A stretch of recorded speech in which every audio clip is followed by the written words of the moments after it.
Alright mga amigos, ang anak ni former 2 Division World Champion knockout artist Juan Manuel Lopez o mas kilala sa tawag na Juanma, sumabak na rin po sa professional. Siya po ay ang 19 anyos na si Juanmita Lopez de Jesus na kinuha nga po ng top rank last year. Kumakapa niya sa super flyweight division. Kahapon undercard sa Davis vs Berenchik lightweight title fight, nagpasiklab sa kanyang pro debut si Juanmita, kung saan sa loob nga lamang po ng 59 seconds tinapos niya ang kanyang kalaban na si Brian Santiago. Isang mapaminsalang counter uppercut ang tumapos sa laban.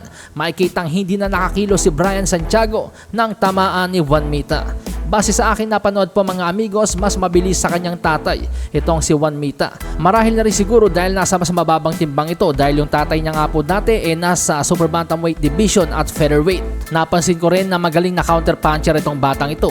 Pagbabayaran mo talaga yung mga suntok na kapos at lagpas sa kanya, dahil nga po sa mabilis din siyang mag-react. Ayon nga po sa trainer ni Juanmita, upgraded version daw ito ng kanyang ama, dahil bukod sa malakas sumuntok, mas mabilis, maganda ang footwork, pero higit sa lahat marunong makinig sa trainer.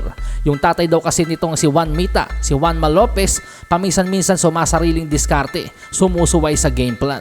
Sa mga amigos nating hindi nakakaalam, si Juanma Lopez po, nagulpi po niyan dati yung pambato natin na sila Jerry Peñalosa at Bernabe Concepcion. Kinatakutan din talaga ito noon sa kanyang dibisyon. Pati yung kapatid ni Juan Manuel Marquez na si Rafael Marquez, nagulpi rin niya ni Juanma. At base nga po sa naging performance kahapon nitong si Juanmita, malaki po ang potensyal na sumunod talaga ito sa yapak ng kanyang ama, na balang araw ay maging isa ring world champion at katakutan din sa kanyang dibisyon. Samantala sa iba pang balita, maganda rin po ang naging performance kahapon ng isa pang Puerto Rican future world champion na si Sander Zayas, 22 anyos. May taas na 5'10", 74 inches ang reach at may kartadang 21 wins, no losses, no draws with 13 knockouts. Kahapon po tinalo niya ang kapwa undefeated na si Slawas Pomer, alaga ni Roy Jones Jr. sa pamamagitan po ng 9th round TKO. Bilis, lakas, depensa at higit sa lahat pati na rin ang tibay, pinatunayan ni Sander Zayas na taglay niya. Kahapon mabibigat na suntok rin ang tinanggap nitong si Sander Zayas, pero sa likod ng kanyang murang edad, pinatunayan ni Sander Zayas na kaya rin niyang tumanggap ng malalakas na suntok.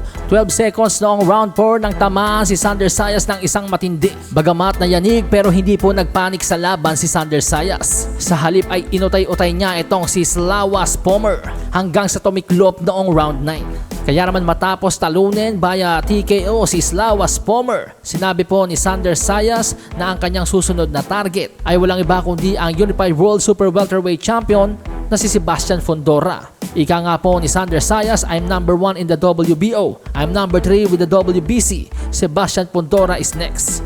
Alasahin ang baraha, patunayan mo sa'kin ha. Sino man ang mabunot na kalaban, di ka tatakbo ha. Sa bayan ko sa bayan,